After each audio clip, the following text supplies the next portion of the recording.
Abra sua Bíblia, Tiago, capítulo de número 4. Tiago, capítulo de número 4. Finalzinho do Novo Testamento.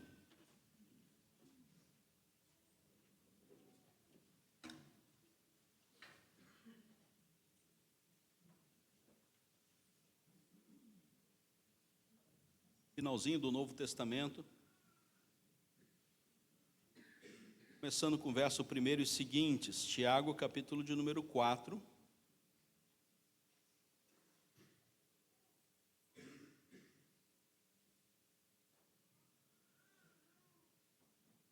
De onde procedem guerras e contendas que há entre vós?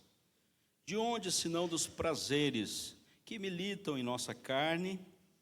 Cobiçais e nada tendes, matais e invejais, e nada podeis obter, viveis a lutar e fazer guerras, nada tendes porque não pedis. Pedis e não recebeis, porque pedis mal, para esbanjar nos vossos prazeres. Infiéis, não compreendeis que a amizade do mundo é inimiga de Deus? Aquele, pois, que quiser ser amigo do mundo, constitui-se inimigo de Deus. Ou supondes que em vão afirma a Escritura, é com ciúme que por nós anseia o Espírito, que Ele fez habitar em nós? Antes, Ele dá maior graça, pelo que diz, Deus resiste aos soberbos, mas dá graça aos humildes. Sujeitai-vos, portanto, a Deus, mas resisti ao diabo e ele fugirá de vós. Achegai-vos a Deus e ele se achegará a vós outros. Purificai as mãos, pecadores, e vós que sois de ânimo dobre, limpai o coração. Afligi-vos, lamentai e chorai. Converta-se o vosso riso em pranto e a vossa alegria em tristeza. Humilhai-vos na presença do Senhor e ele vos exaltará. Irmão, não faleis mal uns dos outros. Aquele que fala mal do irmão ou julga o seu irmão, fala mal da lei e julga a lei. Ora, se julgas a lei, não és observador da lei, mas juiz. Um só é legislador e juiz, aquele que pode salvar e fazer perecer. Tu, porém, quem és que julga o próximo? Atendei agora, vós que dizeis, hoje ou amanhã iremos na cidade tal, e lá passaremos um ano, e negociaremos e teremos lucros. Vós não sabeis o que sucederá amanhã. E é a vossa vida? Sois apenas como a neblina, que aparece por um instante e logo se dissipa. Em vez disso devis dizer, se o Senhor quiser, não só viveremos, como faremos isto ou aquilo. Agora, entretanto, vos jactais nas vossas arrogantes pretensões. Toda jactância semelhante a essa é maligna. Portanto, aquele que sabe que deve fazer o bem e não o faz, nisto está pecando. Vamos orar, queridos. Deus, obrigado pela tua palavra, obrigado pela instrumentalização do teu Espírito Santo, usando servos fiéis a ti, para trazer a nós esse texto, esta palavra. Obrigado pela verdade que sempre prevalece no coração daqueles que têm a Cristo Jesus como Senhor e Salvador. Obrigado porque nesse tempo aqui no mundo nós podemos desfrutar da orientação do Teu Santo Espírito, na condução da palavra que chegou até nós, esta que está em nossas mãos. Obrigado porque a Tua igreja vive orientada com base na mesma, e assim, Senhor Deus, aprendemos e recebemos do Espírito Santo a condição para vivermos aqui na terra. O Senhor está conosco, o Senhor nos orienta, o Senhor nos abençoa, o Senhor nos dá a comunhão contigo e com os nossos irmãos, e prestamos culto a Ti. Pedimos, Senhor, que o Senhor fale ao nosso coração, fortaleça a nossa fé e nos dê ânimo para continuar nesta caminhada. Oramos em nome de Jesus. Amém. O caminho do bem fazer, queridos, talvez seja uma das lições mais importantes que temos nesta carta. É uma carta circular, é uma carta universal, uma carta que tem o objetivo de atingir toda a igreja. Ela serve especialmente para aqueles que estão vivendo no início da igreja. Essa carta de Tiago foi escrita, é a primeira carta do cânon do Novo Testamento.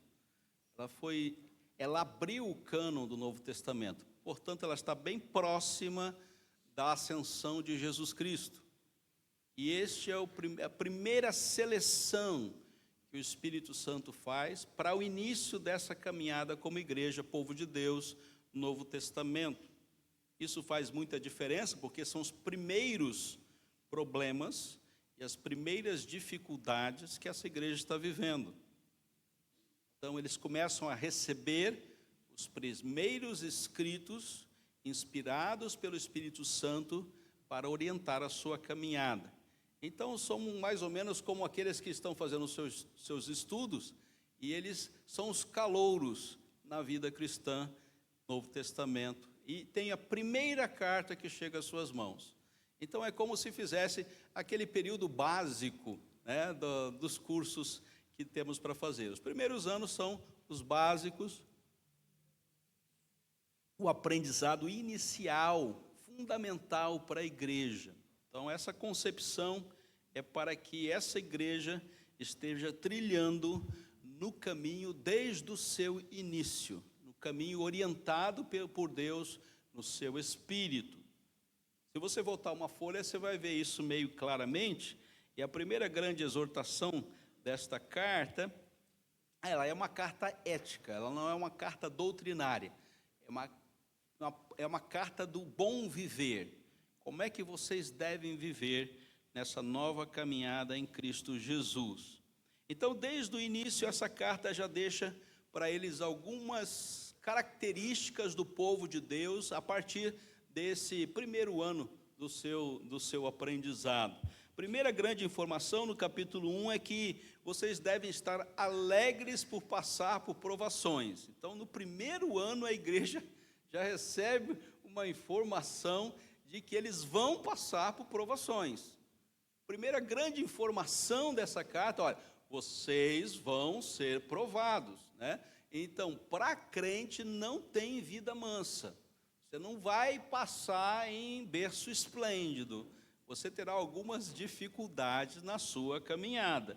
E você deve passar a primeira aula do primeiro ano do contexto bíblico você deve passar pelas provações com alegria. E já complicou tudo, né? Eu já estava reprovado nessa primeira prova, porque quando eu passo por provações, a primeira coisa que eu perco é a paz, é a alegria, é a motivação. E o primeiro texto da primeira carta que é escrita diz, olha, vocês vão passar por provações, mas vocês devem passar com alegria. E fiquem alegres por passar por essas provações. E a consequência disso, da gente passar por provações, e ter que passar com alegria, é que você deve pedir sabedoria a Deus. Diz o verso seguinte, peça a Deus que a todos dá liberalmente, e lhe será concedida. Então, queridos, para a gente passar por uma vida de provações aqui na terra, e passar com alegria, eu preciso de sabedoria, uma sabedoria que vem de Deus. Peça a Deus. Ele não está falando aqui, compre todos os livros e leia todos os livros que eles vão ajudar. Não, ele está dizendo isso. Ele está dizendo que você vai voltar-se para Deus e falar com Deus e falar, Deus, eu preciso de sabedoria, porque eu vou passar por muitas provações. O Senhor já me informou isso. E eu tenho que passar e continuar alegre. Eu preciso dessa sabedoria. Ele continua dizendo que essa sabedoria, consequentemente, ela é resultado da fé. O verso seguinte disse, peça, porém, com fé. Ou então, deposite a sua espiritualidade nisso. Ele não está preocupado que você deposite a sua capacidade de produzir sabedoria. Ele está dizendo, coloque a sua fé nisto. Coloque o elemento que Deus deu para que você tenha comunhão com Ele nisso. Então, faça isso sintonizado com a intervenção de Deus para a nossa salvação. Pela graça sois salvos? Mediante a fé. Então, use a fé agora que você está passando por provações, peça sabedoria a Deus, e ela chegará até você para que você viva com alegria. O verso seguinte vão falar a respeito do que é bem e do que é mal. Então, a sabedoria que Deus dá, deverá dar à igreja capacidade para discernir o que é bem e o que é mal. E ele identifica o que é mal e ele identifica o que é bem. Preste bem atenção. A gente ainda está folheando a Bíblia, tá? Estamos na página do capítulo de número 1. Preste bem atenção. Qual é a origem do mal e qual é a origem do bem? É bem-aventurado o homem que suporta com perseverança a aprovação. E porque depois de ter sido aprovado, receberá a coroa da vida que o Senhor prometeu aos que o amam. Ninguém ao ser tentado, preste bem atenção, porque aí vai abrir as portas para o mal. Ninguém ao ser tentado diga, sou tentado por Deus. Não tem tentação que venha de Deus, porque Deus não pode ser tentado pelo mal, e aí vem a palavra-chave desse texto, é a presença do mal. E a presença do mal, como é que ela se dá? Efésios 2, ou é o próprio Satanás, ou é o curso do mundo, ou são as nossas inclinações da carne. Então o mal virá e vai se instalar, e ele mesmo não tenta ninguém. Ou vem do próprio inimigo, ou vem do curso do mundo, das ideologias, dos valores, das propostas, das tentações propriamente da nossa caminhada nesse mundo e nessa realidade, de pensamentos vãos que nos levam para longe da palavra de Deus e da orientação do Espírito Santo, ou então, meu querido, da sua própria vontade. Você mesmo quer que o mal se manifeste, porque nós temos uma natureza pecaminosa. Nós vamos pecar, e muitos vão se abraçar com o pecado, e preferir o pecado, do que a orientação do Espírito Santo de Deus. Mas isso não é tão simples assim, porque Satanás é muito esperto. Então ele vai fazer uma descida, morro abaixo. Primeiro você cobiça, depois você é atraído, depois você é seduzido, depois você concebe o pecado, e aí vem a morte. Desperta tu que dormes, que estão dormindo entre os mortos. E aí vem a morte pelo pecado.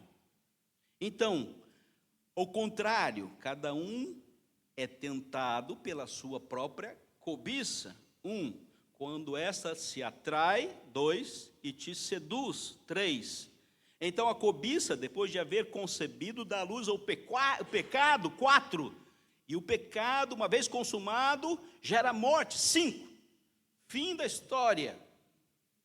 O único caminho que você tem agora é ir até a presença de Deus arrependido e pedir, Senhor, perdão porque eu pequei. Então esse é o caminho do arrependimento. Pecado consumado só tem uma solução: arrependa-se, confesse, e você realmente receberá o perdão. Não tem outra solução. A concepção do pecado, a única solução para vencermos o mal aqui é nos arrependermos do nosso pecado e recebermos o perdão de Deus. E recebido o perdão, examine-se, pois, o homem a si mesmo, e assim coma do pão e beba do cálice. Essa é a única possibilidade para vencermos o mal instalado. Nós precisamos nos arrepender, confessar e receber o perdão. Ele dá a orientação, a origem do mal, mas ele dá a orientação da origem do bem também. Não vos enganeis, meus irmãos, toda boa dádiva e todo dom perfeito são lá do alto, estão com Deus, e isso é para nós usufruirmos. Todo homem, pois seja pronto para ouvir, pulei, em cima, veja aí, o verso de número 17, toda boa dádiva, todo dom perfeito são lá do alto, descendo do Pai das luzes, em quem não pode existir variação e sombra de mudança, pois segundo o seu querer, segundo a vontade de Deus, Ele nos gerou pela palavra da verdade, para que fôssemos como as primícias das suas criaturas. Então a intervenção de Deus para a manifestação do mal é algo que vem de cima, que o próprio Deus providencia, e vem segundo a sua vontade. A manifestação da vontade de Deus nos dá a vitória por todo o mal. A condição que nós temos aqui é eminentemente prática. Toda a carta fala a respeito de viver pela fé, usando da fé para viver praticamente. Essa orientação exige alguns cuidados. E como que nós devemos praticar isso? Através da palavra dele. E essa prática, através da palavra de Deus, nos dá uma resposta para o mal. Romanos capítulo 12, vence o mal com o bem. E aqui ele coloca, Tiago, nessa carta também é colocado, porque a ira do homem não produz a justiça de Deus. Então a produção de um mal-estar, se eu gero em mim mesmo este mal-estar, não fará com que a justiça de Deus se manifeste. Então nós temos uma caminhada optativa, cada cristão, na sua livre agência, de praticar o mal ou de praticar o bem. Essa é uma liberdade que Deus dá para nós nessa vida presente.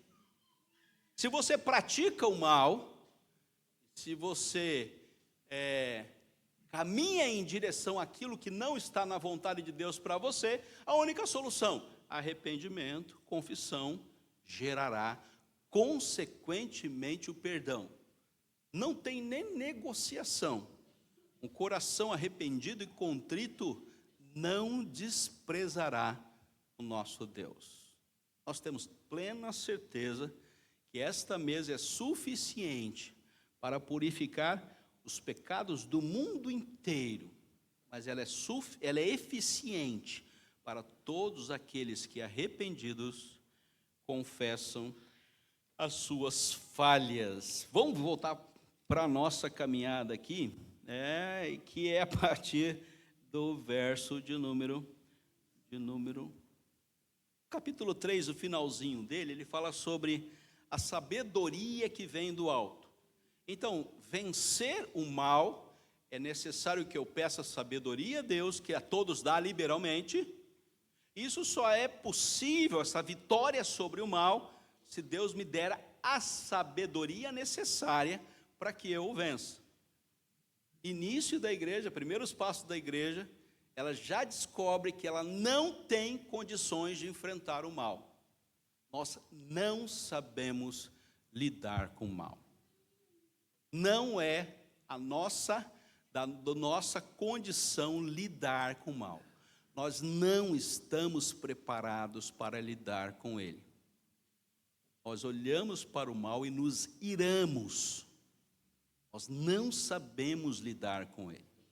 Então, quando você olha para o mal, se não tiver a sabedoria de Deus, você vai dar com os burros na água. Você vai pecar. Consequentemente, irá pecar. E não tem nada que mude isso, a não ser que você receba a sabedoria de Deus para lidar com ele, vencendo a manifestação do mal no próprio Satanás, nas inclinações da carne e nas suas próprias inclinações. Então preste bem atenção para isso, que você precisa de sabedoria de Deus para viver. Senão, queridos, a ira vem e você embarca. Vai ficar com raiva de você mesmo. Você vai olhar para pecadores e falar, esse miserável não tem outro caminho, vai para o inferno esse desgraçado. E você vai começar a julgar as pessoas, colocando as pessoas no inferno porque pecaram. Mas não é o pecado que nos dá o caminho do inferno. É a não manifestação da graça de Deus que nos coloca no céu. Pela graça sois salvos.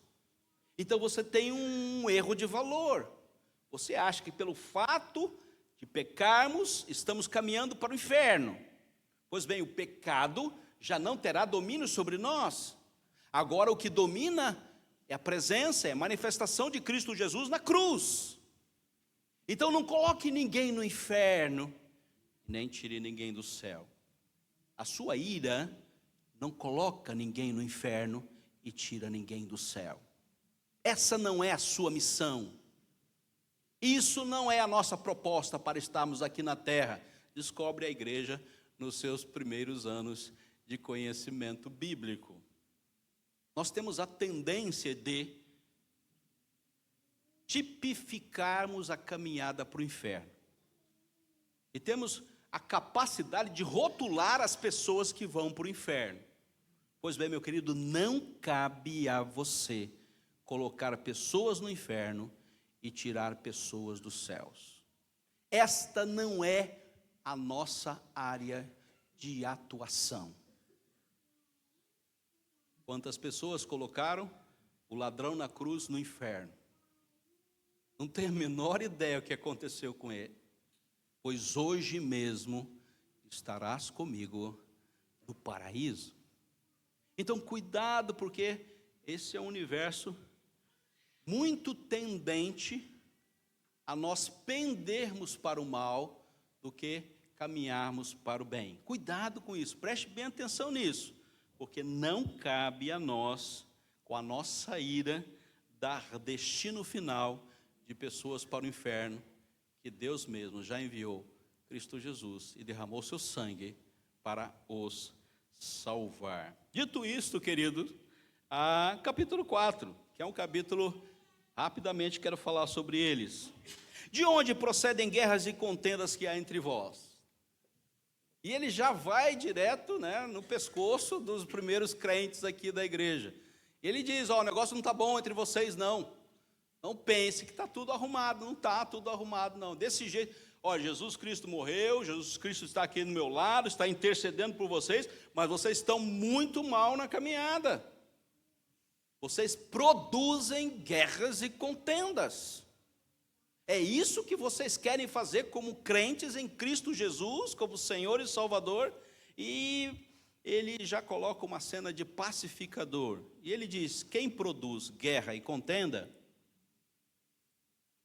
é porque está pendendo para o mal. Porque prefere caminhar em direção ao mal. Ou seja, não aprendeu ainda que todo aquele que caminha em Cristo Jesus, caminho guiado por Deus, recebe sabedoria de Deus para viver com as informações que a vontade de Deus nos traz. E os primeiros crentes que leem esse texto aqui estão num pré-primário, quando deveriam estar já caminhando no primeiro ano das suas faculdades. E eles têm que voltar ao início, e o escritor sagrado tem que colocar para ele os primeiros passos, o caminho de fazer o bem. Ele vai pontuar isso aqui, quais são os caminhos para se fazer o bem. E ele identifica nesta carta 6 perigos. O primeiro perigo é com respeito à impaciência, a hipocrisia, capítulo 1, verso 16 e 17. O segundo perigo é a falta de caridade, capítulo 2, verso 1 a 26. Em terceiro lugar, os pecados da língua, capítulo 3, verso 1 a 18. Em quarto lugar, o pecado das paixões, verso 4, 1 a 12. Em quinto lugar, o pecado da presunção, capítulo 4, verso 13 a 17. E em sexto lugar, o pecado da avareza, capítulo 5, verso 1 a 6. Hipocrisia, falta de caridade, pecado da língua, das paixões, da presunção e da avareza. Ele está falando de quem? Ele está falando da igreja. Ele não está falando de quem está fora da igreja, está falando de quem está dentro da igreja, que preferem trilhar o caminho do mal, e optaram por isso com base na sua própria ira, e na produção da sua justiça própria. Nós vamos resolver o negócio do nosso jeito, não preciso de sabedoria de Deus, eu sei como é que eu resolvo esse negócio aí. E nessa hora, queridos, a igreja peca. Em primeiro lugar, ela tem que aprender a orar bem. Cobiçais e nada tendes, matais e invejais, e nada podeis obter, viveis a lutar e fazer guerras. Nada tendes porque não pedis. Pedis e não recebeis porque pedis mal, para esbanjar nos vossos prazeres. E a primeira solução que o escritor sagrado e o Espírito Santo dá para nós aqui é aprender a orar bem, com valores que sejam eternos, tocados pela sabedoria de Deus e não pela sua própria ira, não pela sua própria cobiça, hipocrisia, falta de caridade, pecado da língua, paixões, presunção e avareza. Então esse não é o referencial para minha oração, esse é um orar mal. Nós precisamos orar bem e ter o caminho de Deus para esta oração, não para que as coisas sejam a mim dadas, para eu esbanjar nos prazeres que eu tenho na carne, mas pelo contrário, para que esta oração possa tocar a eternidade e fazer algo novo de Deus na minha realidade, segundo a sua soberana vontade. Pedir mal tem a ver com aquilo que a gente gosta, aquilo que nos dá prazer. Então tome cuidado, porque aquilo que nos dá prazer não é a informação de Deus em sua sabedoria que devemos estar orando. A pergunta é: qual a motivação desta oração? O que move o meu orar? Nós podemos pedir, nós podemos clamar, nós podemos bater, e a porta vai se abrir, porque todo que pede recebe, todo que busca encontra, e todo que pede abrir-se-lhe-á. Mas como que você faz isso? Você faz isso com a sabedoria de Deus? É a intervenção de Deus na sua vida, o seu falar com Ele? Tome cuidado, porque há uma linha tênue entre algo que vai vir e produzir mal, e algo que vai vir e vai produzir bem. E a sua oração pode colaborar ou discordar disso.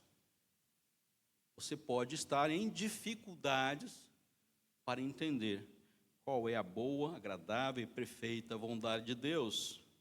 Verso 4, relacione-se bem. Infiéis, ele está falando que aqueles que estão na igreja, irmão, não estou falando do povo de fora, não. Infiéis, não compreendeis que a amizade do mundo é inimiga de Deus? Um dos fatores que nos levam em direção ao pecado, o curso deste mundo. Então nós somos estrangeiros e peregrinos nessa terra, e nós estamos aqui, mas nós não somos daqui, e esse mundo que nos cerca vive conduzido por aquilo que não é o bem de Deus para nós, e todas as informações que vêm de fora nos dizem: olha, nós não estamos produzindo bem. A sociedade tem uma graça comum para viver, tem inteligência, tem sabedoria, tem competência, tem ciência, tem riqueza, mas ela não está disposta a produzir o bem de Deus. Ainda que tenha uma graça comum para viver, e tudo acontece às mil maravilhas, ela está limitada ao discurso de homens. Nós precisamos nos relacionar bem, a começar com o nosso Deus. Ou você se relaciona com Deus, ou você se abraça com o mundo. Você não tem opção nessa hora. Ou você é um servo de Deus, ou você é um servo do mundo. Deus nos deixou aqui, e eu posso viver nesse mundo tranquilamente? Sim, pode. Mas se abraçar com Ele, e abraçar todas as ideologias e os modismos que Ele propõe, não. Nós estamos aqui para abençoar a criação de Deus, na proclamação do Evangelho de Cristo. Lembre-se que você não vai botar ninguém no céu e não vai tirar ninguém do inferno. Isso é obra do Espírito Santo de Deus. A gente vai cumprir uma tarefa e voltar para onde nunca deveríamos ter saído, para a eternidade. A igreja só vai cumprir uma tarefa. Ela não vai fazer mais nada que isso. Ninguém vai para o céu por causa da igreja, e ninguém vai deixar o inferno por causa da igreja. Isso é obra do Espírito Santo de Deus. Então não encha a sua bola pensando que você é o ponto-chave do negócio. Você não é o ponto-chave. Você é o ponto frágil do negócio. Nós somos o ponto frágil do negócio. E nós só estamos aqui peticionando a Deus. Deus tem misericórdia de mim, por favor. Se você não se relacionar com Ele, como é que você vai fazer isso? Você vai pedir para quem? Você vai virar para o mundo e falar, por favor, mundo, venha me socorrer. O mundo vai dar risada de você. Satanás vai dar risada de você. Puxa vida, está lá na igreja e está pedindo ajuda para mim. Segue. Fale bem, essa é a parte mais difícil, né? Falar bem é aquele que tropeça no que ele fala. Então preste bem atenção. Somos senhores das palavras que não falamos. Você manda naquilo que você não diz, mas você é escravo das palavras proferidas. Então, tome muito cuidado com o seu falar. Não pare de falar, queridos, porque tem muitas palavras boas. E você, como servo de Deus, conduzidos pelo Espírito Santo, usados por Deus na sua vontade, tem muitas boas palavras para falar. Mas cuidado com aquelas palavras que não condizem com a presença do Espírito Santo na sua vida. E com a sabedoria que você tanto buscou, capítulo de número 1. Pediu a Deus e Deus lhe deu livremente para que você use dela. Isso redunda na utilização da capacidade de nós falarmos. Então, o que dizer, queridos? Enche a sua boca com bênção ou com maldição? Fale bem. Comece a falar bem. Comece a dar condições que as suas palavras sejam abençoadoras. Para quem quiser, irmãos. Não precisa ser só seu irmão da igreja aqui, não. Pode ser qualquer pessoa que Deus colocar na sua frente. Seja um instrumento abençoador. E finalmente, tão importante quanto, planeje bem, verso de número 15. Em vez disso, devias dizer, se o Senhor quiser, não só viveremos, como também faremos isto ou aquilo. Se Deus quiser, o que, quando, onde, com quem, para quem, qualquer que seja a circunstância, e qualquer que seja o fato da vida, faça um bom planejamento. E o bom planejamento peça a Deus sabedoria. Peça a Deus sabedoria.